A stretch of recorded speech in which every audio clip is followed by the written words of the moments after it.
Welcome back. Our next dish is a Southern fried chicken salad, Yes, and ma'am. Ryan will be doing the honors for us today. Okay, this is my favorite salad on our dinner menu.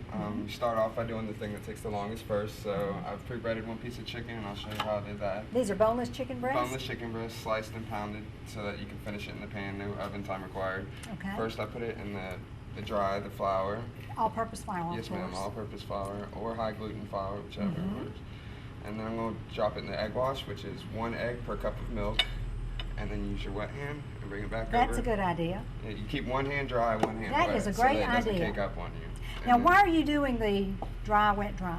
it's to hold the flour onto the chicken so you have a thicker, more southern, quote-unquote, Okay. style batter. Okay, you so know, giving it a double dip of flour does Yes, that. ma'am. It puts that fried chicken, that KFC look to it, you know. Yeah, we Don't love lay it in the that. frying pan. And this is just canola oil? or- It's half canola and half olive. Oh, It's a mixture. good combination. Yep. You give me one more heat, Dave. I don't like it. Yeah. Is that about where it needs to be? There Isn't it this wonderful with natural gas? Yes. All Cook it you with did gas. was look at that flame and No. you can get it right where you want it. Yeah. And we are enjoying being in distinctive kitchens too. The Oh, this is a culinary great theater place. is I love it wonderful. here. You Beautiful know, kitchen, and, beautiful great facility here, and they got a lot of stuff that you can use every day. Absolutely. I love their stuff. We're using all their equipment today, so Great. it's a pleasure coming in and having a place that has all this. Yes. Also, we do this salad at lunch too, and then we also do another one like this, which are the fried green tomatoes and everything, that we do with barbecued shrimp. Oh, And so we do that too for the lunch menu. it's in the salad. Yeah, and we do the salads about any way you want them. Yeah. And you'll see how this thing gets put together. So it's a really Okay. great salad for the summer. Well, what are some other items on your lunch menu? Salads, you do We do- soups? Yeah, we do salads, soups. We have a daily special every day that Ryan will come up with, and we get that done. We come up with yesterday we had salmon, which is really nice. We did a chipotle sauce with it, cream sauce, and we had it with some herbs of Provence. Herbs inside of our rice, which I love cooking with that. yeah. And then we had haricot vert beans with it. So it was a really nice lunch. And you've got, when do you have the Hopkins House chicken? Fried Well, chicken? we do that. We do that usually on Wednesdays. Wednesdays is our Wednesdays. day we have Hopkins, and I got the recipe from the lady that used to cook it. So it's a very, The very authentic Hopkins recipe. authentic recipe. Everybody comes in and says, I have the right recipe. That's good. So that's the good news. And we don't do the sweet potato anymore, souffle and stuff like that, so Uh-huh. heavy. So we come up with these sweet potato fries. Oh, I with love collard sweet greens. potato Yeah, fries. so we do sweet potato fries with it instead. Yeah. Good. Yep. And Ryan's getting everything ready over there. Okay, this And- is the other component. Yeah, these are the other components for the salad. salad. Go ahead, Ryan. I'm slicing an orange. We're going to slice around, get the peel off like this. Go all the way around. This is a good way to do it, isn't it? Yeah, it's A the sharp quickest way. knife. Yes, ma'am. Very You gotta sharp have a very knife. sharp knife. Yes, ma'am. And then you slice the segments out like so. And now I've already done a bunch over here. I'll just go ahead and Okay. slice around the salad. And we call this the decorating? Yes, ma'am. This is the prep for it. This is the chef part of the cooking. Yes, this is where you can really get creative with these presentations. And here I fried off 2 fried green tomatoes. I did like I did the chicken, but I did flour, egg wash, cornmeal instead of flour, egg wash, cornmeal. flour. Okay. Yes, ma'am. And it's important to do these with green tomatoes and not your red ones Yes, because ma'am. they will get mushy. Yeah, they're not ripe is the reason they're green. It's the same Right. tomatoes, just And they're it's not ripe firmer yet. and it will fry And and the oil hold will fry it up and it'll be, and hold the batter well. yes, ma'am. You I've got learned it. so much on coastal cooking. Can Isn't you it? tell? I just I sound know. like the expert here. Well, you are now. Put that- But I do learn a lot. You could be a and sous I'm chef sure in any our restaurant viewers- today, right? You think? Oh, yeah. I don't know if I have the stamina. Well, I said you could be. Could be. Could, right.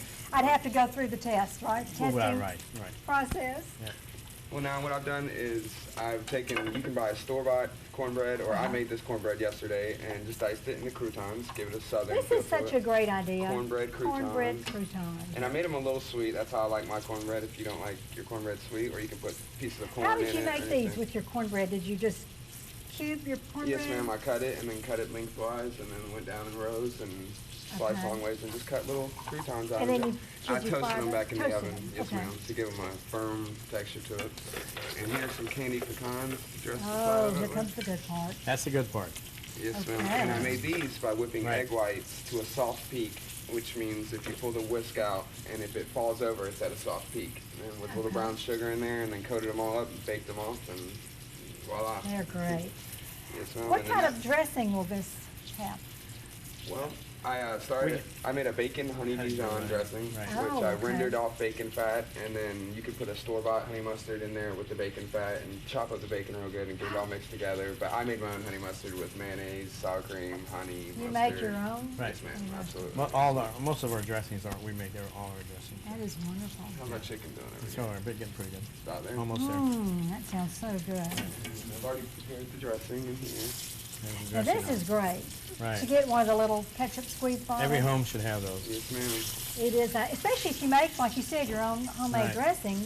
What a great way to store them. I'm gonna love this. This is gonna be delightful today. Yeah. Perfectly cooked. So good. Ryan, how did you get your start in the culinary field? Well, I was going to Florida State University for accounting and business management, and I was cooking to get to college, and this is what I love to do. You know, I feel like if you do something you love every day, then you don't have to work a day in your life. So you got your feet wet in the Yes, ma'am, restaurant. and and- then tried my hand in fine dining, and here I am. That is wonderful. ma'am. Well, you have got a great mentor here. Awesome. He has had so much experience Yeah, in a little his bit. many years of being a chef, and it's wonderful that you take young guys like Ryan and mentor them and help them along and teach But them the problem so is much. and then I lose them, to some that's great. part of but- mentoring. But that's part of mentoring. That's and, part and of Brian, mentoring. Brian has a great career ahead of him. He's one of the best I've had. He's just got to get a little technique done, and but he's really good, really efficient. And so I was really happy to get Ryan in because he has, he's not really school trained like they call Right. school trained. Right. He's had the school of hard knocks, which Right. he's came up from doing dishes all the way up. And those are the kind of guys that have a passion. When they have that passion like Ryan does, it's just in the blood. And if you still like it after all that, You gotta, you you're can the make it man. a profession. You love it, see? And so his food tastes that way. There's a lot of chefs you can hire around here that are cooks, but their food doesn't taste the they passion. don't have the love. They don't have the love. You gotta My put that mom love said in that there. secret ingredient. That's and love. That's That's right. it. It's really. love. It makes And a so you got to difference. have that passion. And Ryan, he has that passion, and so we're very fortunate to get him at Crema. And every Friday and Saturday night, he comes up with some great menus. We tweak them a little bit between the two of us, and I go in the kitchen every once in a while and say, "You need me?" And he goes, "No." I just taste the sauces, Right. and once the sauces are perfect, I'm a happy camper. Oh, that is wonderful. Yeah, That she is does a great wonderful. job. But I've often said, people want to be chefs because they love to cook, but that isn't No. nearly the half of You it. got to go to a really great restaurant, work in the dish area for about 2 or 3 weeks, and get that pay. And then you got to go and do salads and do that for about 7 or 8 months. And then you might get on a line, and you have to be a line cook. And then when you do all that, if you can do all that and That's you're still right. with it after a year and a half, then You you're learn the ready to long go. hours, you learn the, Yeah. the incredible Hours on- amount of incredible. energy it Nights, takes. Yeah. weekends. Who's cooking for you on Christmas? I mean, Yeah. or If you're off Thanksgiving. enjoying my food, I'm at work. That's right. Yeah. That's Prepared right. to They get never set. see you, but, Yes, but ma'am. you're there. Well, we're going to take a commercial break, gentlemen, good. and have our next dish, which is steak Diane. Steak Diane, Oh. an old favorite. I'm an Can't old wait for guy, that. and the young guy's doing it. That's where we go. And this middle-aged woman's going to enjoy it all. That's How about right. that? Yeah, young Sounds like That's a it. perfect Young lady. combination. Young lady. Okay, we'll take a commercial break. Stay with us. We'll be right back. Steak Diane is next, and Ryan, you have got a beautiful ribeye. Yes, ma'am, I do. What you want to look for is good marbleization in there. Not that this is a great example of it, but those in there make it's flavor. Fat equals flavor, but you don't want too much of it. And in your steak, marbleization but is the fat. is that the you fat, see. the way the fat runs through the meat. It's the muscle itself. Now what I've done here is seasoned it with olive oil and salt and pepper and let it marinate for extended period of time. But Okay. sometimes for their knowledge, you want your pan searing hot when you put your steak. And no You wanna oil hear in that. there. A little bit, the oil from the steak. Oh, it's going to be Yes, enough. ma'am. It should be enough. You want I'm going to to render the fat. Yeah, you want the more oil in there, the less direct heat that'll be on the steak itself. You want to render all the fat on the steak. You want it as hot as possible. You want to hear Okay. it as you put We the hear steak in the pan. Yep. It's perfect. Yes, ma'am. Smell of vision's good. It is. And I wish we depending on had the it. temperature of your steak is how long you're going to keep it in the pan for. I eat my steak medium rare to medium, so about 3 minutes on each side should be sufficient. And you turn it as little as possible. Absolutely. The more times you touch a steak during its cooking, the tougher it's going to be. You let the grill or the pan do the work of the cooking.